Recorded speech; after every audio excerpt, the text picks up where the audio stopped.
Break के बाद एक बार फिर से देश की बात में आपका स्वागत है। अब बात करते हैं अगली अहम खबर की। शिमला में शनिवार सुबह बादल फटने से बाढ़ आ गई। इससे सड़कें बंद हो गई और ट्रैफिक भी जाम हो गया। ये रिपोर्ट देखिए। शिमला में शनिवार सुबह बादल फटने से बाढ़ आ गई। इससे सड़कें बंद हो गई और ट्रैफिक जाम हो गया। हमारे यहाँ चलने के लिए दिक्कत हो रही है, क्योंकि हमारे बारे में भी हमारे को पैदल चलना पड़ रहा है। भाइयों बहनों, मैं सबसे प्रार्थना करती हूँ कि आप लोग हमारे बारे में सोच लीजिए कि यहाँ कल रात को बारिश जो हुई है उस वजह से यहाँ पर आज हमारी सड़क बिल्कुल ही खत्म ही हो चुकी है। हमें आने जाने के लिए बहुत दिक्कत आ रही है। सब चले यहाँ से पैदल है, रेस्क्यू वाले सारे पैदल है। हमारे कोई प्रॉब्लम हो गई, यहाँ तक आए हम गाड़ी में कि आगे यहाँ से तो बिल्कुल ही बंद है। कल शाम को बारिश ज़्यादा होने से रोड बिल्कुल ही खत्म हो चुका है। सेना ने सड़क की मरम्मत शुरू कर दी है। सड़क बंद होने से कई लोग फंस गए हैं। ये रात को ये रोड जो 2 किलोमीटर पीछे है इसमें से वो बंद हो चुका है। यहाँ से जो रेस्क्यू टीम जो आर्मी वाले जा रहे हैं वो पैदल ही जा रहे हैं। यहाँ आने जाने का गाड़ी मतलब जाने का रास्ता बंद हो चुका है। रेस्क्यू वहाँ चला हुआ है वो सर। हाँ जी, हाँ जी, जो वहाँ हाँ जी पैदल जा रहे हैं। सड़क दुरुस्त करने में लोग सेना की मदद कर रहे हैं। हम कुछ स्थानीय लोग आए थे तो कुछ इमरजेंसी, कुछ हमारे इधर डेथ हो गई थी तो उस वजह से मतलब हमें जाना था कहीं। तभी हमने लोगों ने मिला के इसको मतलब कुछ आर्मी के लोग थे, हमने इसको थोड़ा सा मतलब छोटे वाहन के लायक थोड़ा तैयार किया है।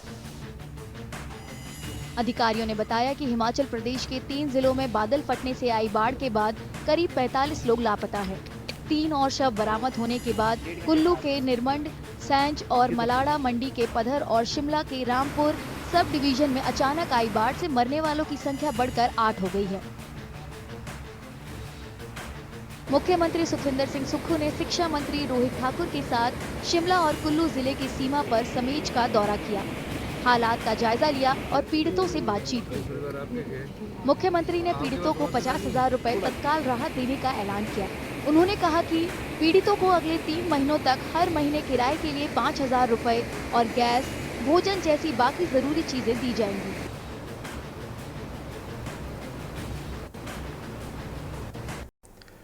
अब रुक करेंगे अगली अहम खबर का। केरल के वायनाड में आई भीषण आपदा में सेना पूरे दमखम के साथ राहत बचाव कार्य में जुटी। इसी को लेकर सेना ने संपर्क मार्गों को जोड़ने के लिए रिकॉर्ड 16 घंटे में 190 फीट लंबे वेली ब्रिज का निर्माण किया है। इस वेली ब्रिज का निर्माण भारतीय सेना के Madras engineering group and centre ने किया है। आपको बता दें 144 सदस्यीय इस ग्रुप में इकलौती महिला मेजर सीता अशोक सेल्के भी इसमें शामिल थी, जिन्हें इस टीम का हिस्सा होने पर गर्व है। ये रिपोर्ट देखिए। केरल के वायनाड में आई भीषण आपदा में सेना पूरे दमखम के साथ राहत बचाव कार्य में जुटी है और इसी को लेकर सेना ने संपर्क मार्गों को जोड़ने के लिए रिकॉर्ड 16 घंटे में 190 फीट लंबे बैली ब्रिज का निर्माण किया है। इस बैली ब्रिज का निर्माण भारतीय सेना के Madras engineering group and centre ने किया है। 144 सदस्यीय इस ग्रुप में इकलौती महिला मेजर सीता अशोक सेल्के भी शामिल थी, जिन्हें इस टीम का हिस्सा होने पर गर्व है। I don't consider myself as a only woman. I'm a soldier. I'm here as a representative of Indian Army. So I take immense pride to be a part of this launching team.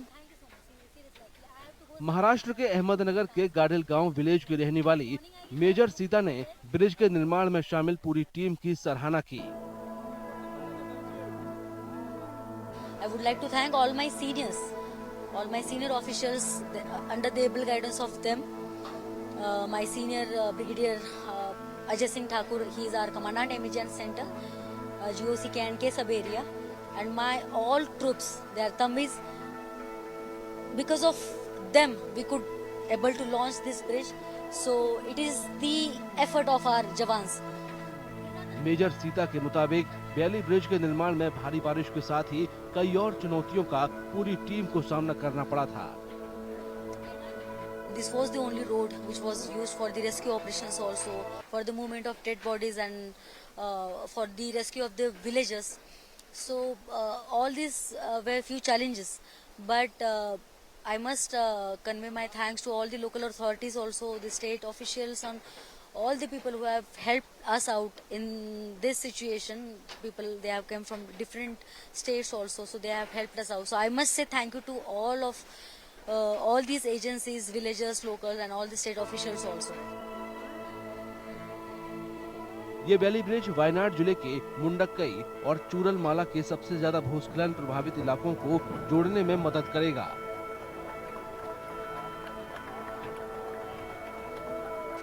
ये bridge इरुवा झुंझिया पुझा नदी पर बनाया गया है। रुक करेंगे अगली अहम खबर का। खबर जांजगीर चांपा से, जहां शराब के नशे में यातायात आरक्षक ने कई लोगों के गाड़ी को जोरदार टक्कर मार दी है, जिससे नई गाड़ियों को नुकसान हुआ है। लोगों को चोटें भी आई हैं। आरक्षक का नाम राजकुमार कंवर है, 262। आपको बता दें, राजकुमार कंवर बताया जा रहा है इसका नाम, जो चांपा जाने वाली ओवरब्रिज के पास नशे में वाहन चला रहा था। आरक्षक अपने गाड़ी से लोगों को टक्कर मारकर भागने की कोशिश में था, लेकिन वहां के लोगों ने उसे पकड़ लिया और कई लोगों की गाड़ी क्षतिग्रस्त हुई। इस दौरान इस तरह लगातार पुलिस द्वारा शराब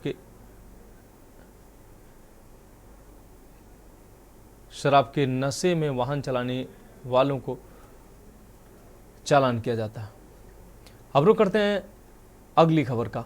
आपको बता दें, अगली खबर की बात करते हैं, जहां जांजगीर चांपा से खबर है। जिला मुख्यालय जांजगीर चांपा निवासी अनुराग उर्फ टिंकू शुक्ला जांजगीर चांपा क्षेत्र में स्नैक मैन के रूप में जाने जाते हैं। वह जहरीले सांपों को चंद मिनट में पकड़ लेते हैं। यही वजह है कि जिले भर में उनकी खासी पूछ परख है। खास बात यह है कि वह लोगों के घरों और बाग बगीचों से सांप को पकड़ने का कार्य निःशुल्क करते हैं। बारिश के दिनों में टिंकू शुक्ला की पूछ परख रोजाना होती है। वह एक दिन में 5 से 7 जहरीले सांपों को रेस्क्यू करते हैं। दिन हो या फिर आधी रात, उन्हें जब भी कोई फ़ोन करके बुलाता है तो वे स्वयं के साधन से मौके पर पहुंच जाते हैं और निःशुल्क वहां से सांप को पकड़कर निर्जन स्थल या फिर दूर जंगल में छोड़ देते हैं। अनुराग उर्फ टिंकू शुक्ला किसी भी जहरीले सांप को पकड़ने के बाद उसे आम लोगों के सुपुर्द नहीं करते हैं। वे सांप को पकड़कर अपने पास रखते हैं और फिर निर्जन स्थल पर उसे सुरक्षित छोड़ देते हैं। अब तक वे हजारों सांपों का सफल रेस्क्यू कर चुके हैं।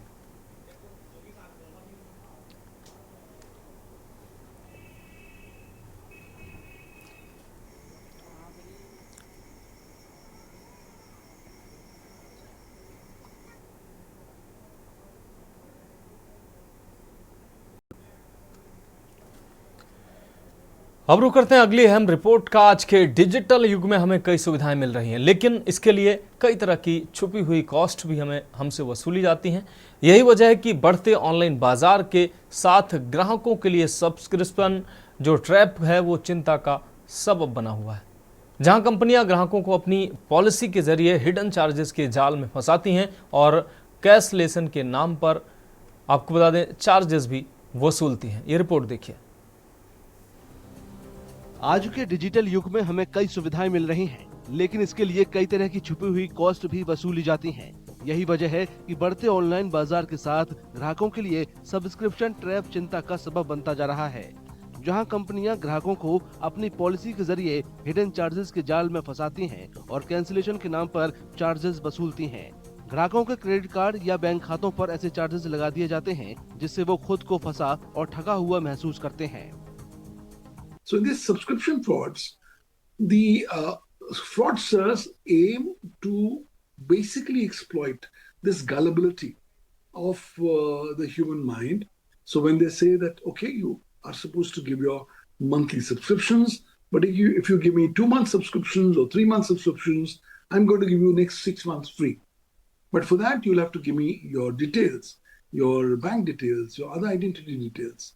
Now, the moment that happens, that is a basic alarm signal to you to say, hold on, this is a kind of an online subscription scam. International customers protection and enforcement network और global privacy enforcement network यानी GPEN ने 2024 में dark pattern पर किए sweep analysis में बताया कि SVEEP में शामिल 642 बिजनेसमैन में से 70% ने कम से कम एक डार्क पैटर्न का इस्तेमाल किया और 82% ने कई बार डार्क पैटर्न का इस्तेमाल किया। लोकल सर्कल्स के हालिया सर्वे से पता चलता है कि 61% ग्राहक जवाब देते समय सब्सक्रिप्शन के जाल में फंस जाते हैं और इसी वजह से उनका सब्सक्रिप्शन कैंसिल करना मुश्किल हो जाता है। इसके अलावा 86% ग्राहकों ने जब सब्सक्रिप्शन कैंसिल करने की मांग की तो परेशान करने वाले मैसेजों का उन्हें सामना करना पड़ा और 57% को गैर जरूरी डेटा शेयर करने के लिए मजबूर किया गया, जिससे उनके डेटा का दुरुपयोग भी हुआ। Well, the common consequences for consumers who fall into subscription traps are, number one, you'll end up losing your money. Number two, you'll end up losing your kind of confidence or trust in the ability of the online platform. And number three, you feel yourself cheated.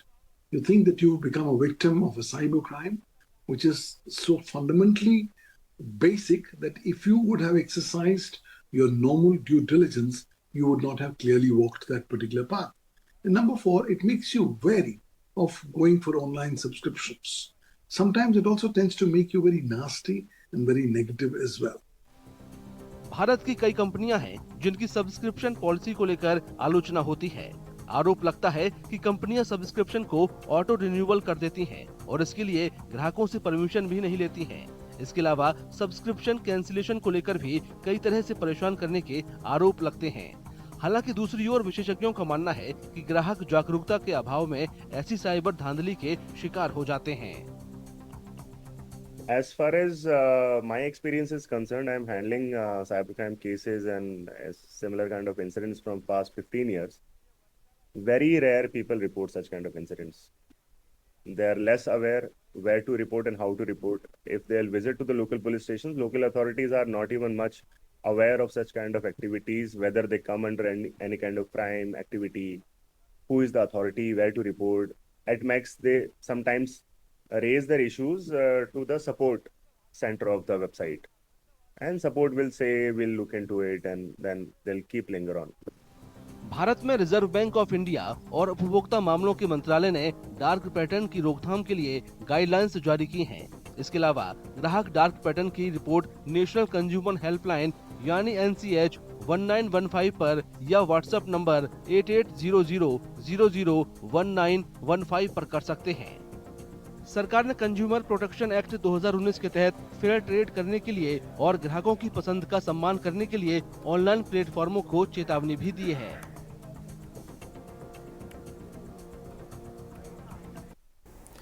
तो देश की बात में अब उत्तर प्रदेश की खबरों का रुख करते हैं। आगरा से अहम खबर सामने आ रही है। थाना प्रभारी और उसकी प्रेमी का ये जो मामला, इसमें अहम अपडेट सामने आया है।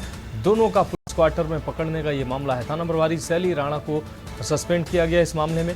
मौके पर थाना प्रभारी के साथ की गई मारपीट जो की गई थी, उस दौरान आरोपियों के खिलाफ जिन लोगों ने मारपीट की थी उन पर मुकदमा दर्ज किया जा रहा है। साथ ही महिला थाना प्रभारी का जो प्रेमी है इंस्पेक्टर मुजफ्फरनगर में वो तैनात है, प्रेमी इंस्पेक्टर पवन कुमार, ACP सदर को भी इस मामले की जांच दी गई है। मारपीट के वक्त उपस्थित पुलिस कर्मियों पर कार्रवाई होगी। महिला इंस्पेक्टर शैली राणा पुलिस क्वार्टर में पकड़ी गई। शैली राणा अपने प्रेमी के साथ कमरे में पकड़ी गई थी। प्रेमी की पत्नी व उसके परिजनों ने महिला इंस्पेक्टर से मारपीट की थी। आपको बता दें, पवन कुमार जो इंस्पेक्टर पवन कुमार हैं उनके साथ भी मारपीट की थी। आगरा के थाना रकाबगंज की प्रभारी हैं शैली राणा। तो अपनी प्रेमी के साथ पुलिस हेडक्वार्टर पुलिस क्वार्टर में पकड़ी गई थी शैली राणा।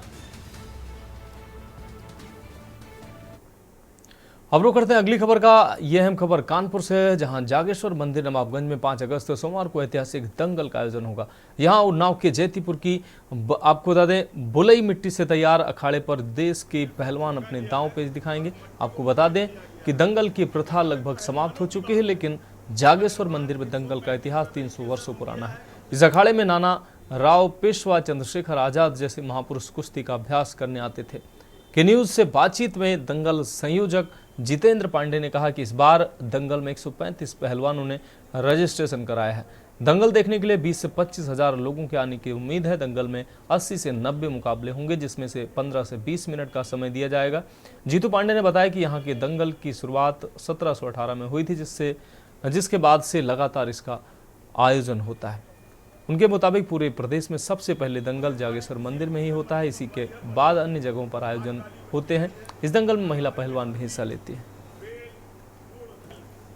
प्रथा लगभग हो चुकी है, लेकिन इस वक्त हम मौजूद हैं कानपुर के नवाबगंज स्थित जागेश्वर मंदिर में, जहां पर लगभग 300 वर्षों से लगातार दंगल का आयोजन होता है। आप तस्वीरों में साफ तौर पर देख सकते हैं कि ये एक अखाड़ा है जहां पर दंगल की तैयारियां शुरू हो चुकी हैं और 5 तारीख यानी सोमवार को यहां दंगल होगा।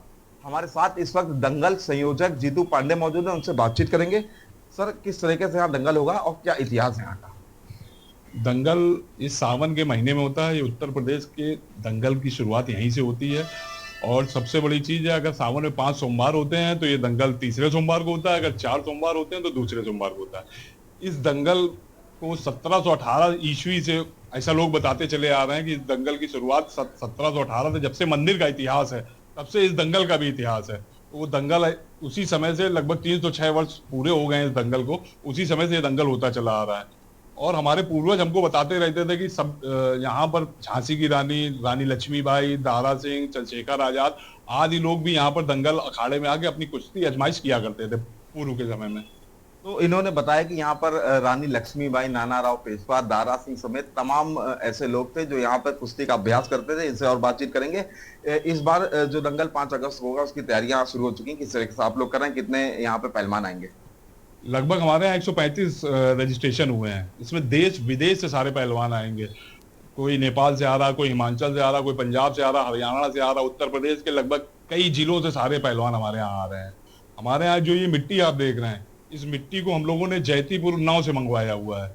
इस मिट्टी में हम लोगों ने 35 किलो हल्दी, दही, पानी, बर्फ, उसका पानी, बताशे, मीठे बताशे का पानी, बेल का रस मिलवा कर, इसलिए इस मिट्टी को हम लोगों ने इतना मुलायम कर रखा है कि कोई भी पहलवान अगर इस पर लड़ता है तो उसको कोई चोट ना आए और उसको ऐसा प्रारूप हो कि वो पहलवान जो कुश्ती में आजमाइश कर रहा है वो गद्दे के रूप में गिर रहा है। इसलिए इस मिट्टी को इतना हम लोगों ने प्रयोग में लिया है इसको। 5 तारीख को कितने बजे से शुरुआत होगी दंगल? 2:30 बजे से हम लोगों की शुरुआत होगी। तो आपने सुना कि इस दंगल की मिट्टी को जैतीपुर उन्नाव से मंगवाया गया है। इस मिट्टी को मुलायम करने के लिए हल्दी, मीठे बताशे का पानी समेत तमाम चीजें इस्तेमाल की गई हैं। इस दंगल में लगभग 135 पहलवान शिरकत करेंगे। इन्होंने बताया कि यह दंगल लगभग 306 वर्ष पुराना है, जिसका एक अपना अलग ही इतिहास है। कानपुर से कौस्तुभ मिश्रा, के न्यूज़ इंडिया। अब अगली खबर की बात करते हैं। खबर लखनऊ से है, जहां सिटी मॉन्टेसरी स्कूल अलीगंज प्रथम कैंपस के छात्र शुभांशु शुक्ला ने एक बार फिर अपनी असाधारण उपलब्धि से लखनऊ के गौरव में 4 चांद लगा दिए हैं और नासा के अंतर्राष्ट्रीय अंतरिक्ष स्टेशन पर जाने वाले भारतीय नागरिक के तौर पर पूरे देश को उन्होंने गर्व से भर दिया है। विदित हो कि भारत अमेरिकी स्पेस मिशन हेतु शुभांशु को मुख्य पायलट के तौर पर चयनित किया गया है, जिसकी घोषणा अभी हाल ही में इसरो द्वारा की गई है। इससे पहले शुभांशु को गगनयान मिशन हेतु भी चयनित किया जा चुका है। सीएमएस प्रबंधक प्रोफेसर गीता गांधी किंगडन ने सीएमएस छात्र की अभूतपूर्व उपलब्धि पर हार्दिक प्रसन्नता व्यक्त करते हुए बताया कि अभी कुछ ही दिन पहले ही 29 मई को शुभांशु सीएमएस अलीगंज प्रथम कैंपस में पधारे थे, जहां सीएमएस के छात्रों व शिक्षकों ने उनका भव्य स्वागत किया। इस अवसर पर शुभांशु ने विद्यालय के छात्रों से खुलकर बातचीत की। इसी विद्यालय परिसर में शुभांशु ने एक छात्र के रूप में अपने भावी जीवन के सपनों को संजोया था। प्रोफेसर किंगडन ने कहा कि अपनी आश्चर्यजनक उपलब्धि से शुभांशु ने न केवल अपने स्कूल को गौरवान्वित किया है, बल्कि विश्व पटल पर लखनऊ का नाम रोशन किया है। प्रोफेसर किंगडन ने उनके उज्जवल भविष्य की कामना की है।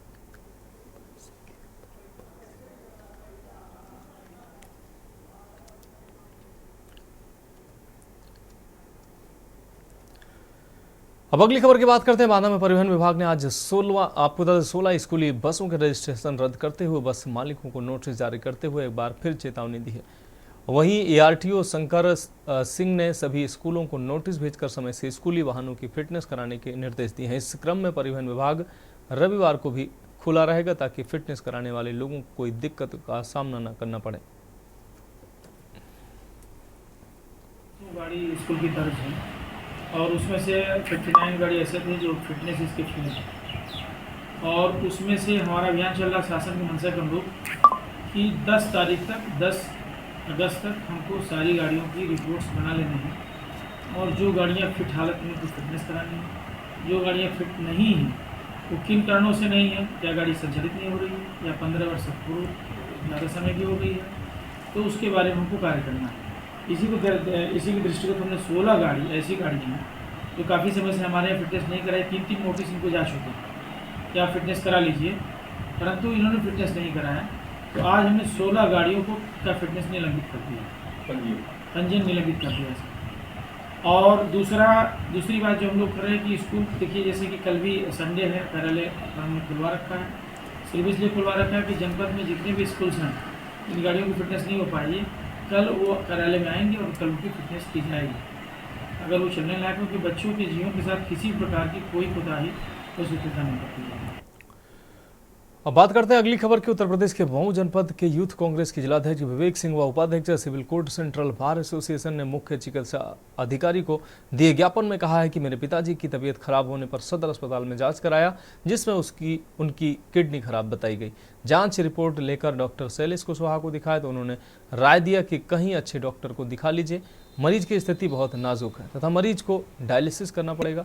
ऐसी स्थिति में पैसे रुपए का इंतजाम करके मैं अपने पिताजी को लखनऊ के मेदांता अस्पताल में लेकर गया, जहां उन्हें रिपोर्ट देखते ही भर्ती कर लिया गया। भर्ती करने के बाद जांच कराई, जिसमें उन्होंने बताया कि वह बिल्कुल ठीक हैं, स्वस्थ हैं, किडनी बिल्कुल सही है और 24 घंटे के बाद उन्हें डिस्चार्ज कर दिया जाएगा। विवेक सिंह ने आगे आरोप लगाया कि सदर अस्पताल की स्थिति यह है कि अस्पताल भ्रष्टाचार का अड्डा बना हुआ।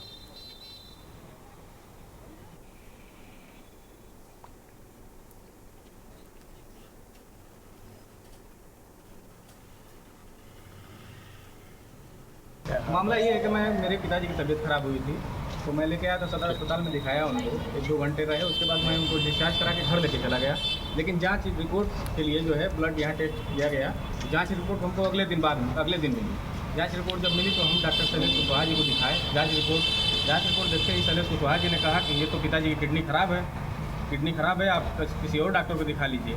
और यहाँ जो है इस तरह का काम, यहाँ कर्मचारी हैं, सीनियर LT हैं दरोगा सिंह, और जो लैब के कर्मचारी हैं, उन लोगों के मिली भगत से रिपोर्ट गड़बड़ निकाला जाता है ताकि प्राइवेट अस्पतालों में लोग लेके जाएं।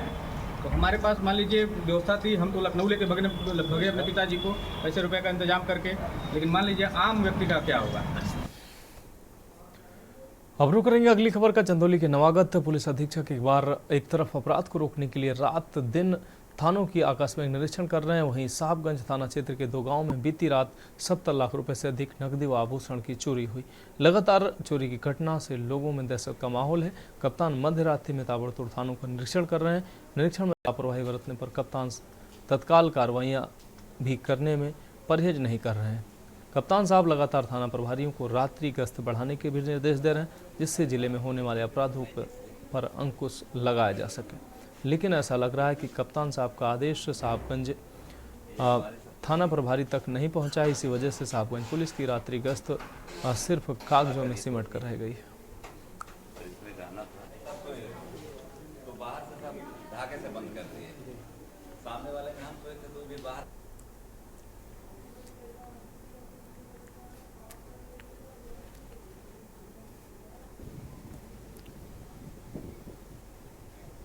अभी 12:30 से 3:30 के बीच की है।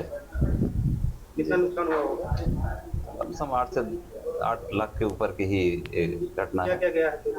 उसमें कंगन 4 पीस गए हैं, एक हार गया है, तकरीबन करीब 30 ग्राम का रहा होगा, और एक कान का झुमका टाइप का था बड़े में, और 3 अंगूठी थी सोने की। तो जब आप घर में सो रहे थे तभी की ये घटना है क्या? जब सो रहे थे हम लोग, जब उठे हैं करीब 4 बजे, तो बाहर से हम लोग का दरवाजा बंद था, सारा मतलब रस्सी से बांधा हुआ था। चोर कैसे अंदर आए? अब छत के सहारे आए होंगे। कुछ नकदी भी है? हाँ, नकद करीब 70,000 के लमसम है। चोरी हुआ। कब चोरी हुई? 2 बजे रात को हम उठे तो चोरी हो गया। क्या क्या सामान गया है? हार है और 14 ठो चूड़ी है और 2 ठो सिकड़ी है। नकदी भी कुछ गया है? नहीं। लगभग ये टोटल सामान कितने का होगा, अनुमान है कुछ? तो गहना तो और भी है ना, और गहना पैसे है जी, तो बताइए। मंगलसूत्र 2 ठो, अंगूठी 11 ठो, और चांदी का कटोरी है, गिलास वाला से चम्मच है, चांदी का भी गहना था और चांदी का भी गहना था। अब रुक करते हैं अगली खबर का। मथुरा के गोवर्धन में मंदिर में दान में आई 1 करोड़ 9 लाख रुपए की राशि को लेकर सेवायत पुजारी फरार हो गया। वह पैसों को बैंक में जमा कराने के लिए निकला था, लेकिन फिर वह न बैंक पहुंचा और न ही मंदिर वापस लौट कर आया। पुजारी का फोन भी बंद आ रहा है। मंदिर प्रबंधक ने इस मामले की शिकायत दर्ज कराई थी। उसके बाद से गोवर्धन पुलिस और मंदिर प्रशासन गायब पुजारी की तलाश में जुटा था। जानकारी के अनुसार गोवर्धन थाना क्षेत्र के प्रमुख मंदिर मुकुट मुखार बिंदु के सेवायत पुजारी पर 1 करोड़ 9 लाख 37,200 रुपये लेकर फरार होने का आरोप था। इसको लेकर थाने में शिकायत दर्ज कराई गई थी, जिसमें मंदिर प्रबंधक चंद्र विनोद कौशिक ने कहा था कि सोमवार को मंदिर की ठेका धनराशि के करीब 1 करोड़ 9 लाख रुपए लेकर सेवायत Dinesh Chandra union bank of India में जमा करने गया था। आरोपी पुजारी गोवर्धन के 10 बिस्सा का रहने वाला था। उसने जालसाजी करते हुए मंदिर की धनराशि बैंक में जमा करने की और सारा पैसा जमा करने गया था और सारा पैसा लेकर फरार हो गया। इसके बाद से उसका फ़ोन बंद है। शिकायत मिलने के बाद पुलिस मामले की जांच पुलिस ने शुरू कर दी।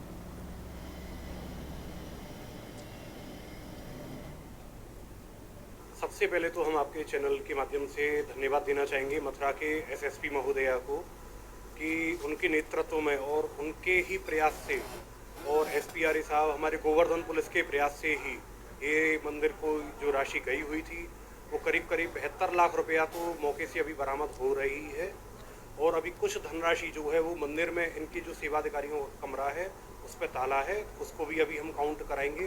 तो करीब 71,92,000 रुपये की अमाउंट बैंक के मैनेजर साहब के द्वारा हमको बतलाई गई है। अभी आरोपित की गिरफ्तारी इसमें अभी नहीं हो पाई है, पूरा प्रयास है, लेकिन इंस्पेक्टर साहब, एसपीआरए साहब सभी के ही मार्गदर्शन से, इन्हीं के ही प्रयास से ही उनकी पत्नी के द्वारा ये राशि सुपुर्द की गई है। ये ऐसा था कि पुलिस इसमें लगी हुई थी, अपना पूरा काम कर रही थी, वो जांच में बराबर लगी हुई थी, वो अपनी दबिश दे रही थी। तो फिर आकर के जब पुलिस पर भी और हम पर सूचना आई है कि हम मंदिर का पैसा बरामद करा रहे हैं, तो इन्हीं के ही प्रयासों के द्वारा मंदिर की ये राशि मिल पा रही है। अगली खबर मथुरा से, जहां मंदिर के 1 करोड़ 9 लाख रुपए हड़पने का मामला। आरोपी मंदिर से सेवायत के घर से पैसे बरामद हुए हैं। लगभग 72 लाख रुपए की धनराशि बरामद हुई। आरोपी दिनेश शर्मा अभी भी फरार है। पुलिस कह रही है कि आरोपी की तलाश जारी है। बैंक में जमा कराने के बहाने पैसे लेकर भागा था। मंदिर ठेकेदार दिनेश शर्मा के खिलाफ मंदिर प्रबंधन ने रिपोर्ट दर्ज कराई है। तो मंदिर प्रबंधन कमेटी पर भी अब सवाल उठ रहे हैं कि आखिर कैसे ठेकेदार को जमा करने दे दी गई इतनी बड़ी रकम। अभी के लिए देश के बात में फिलहाल मेरे साथ इतना ही। मुझे दीजिए इजाजत और आप देखते रहिए के न्यूज़ इंडिया।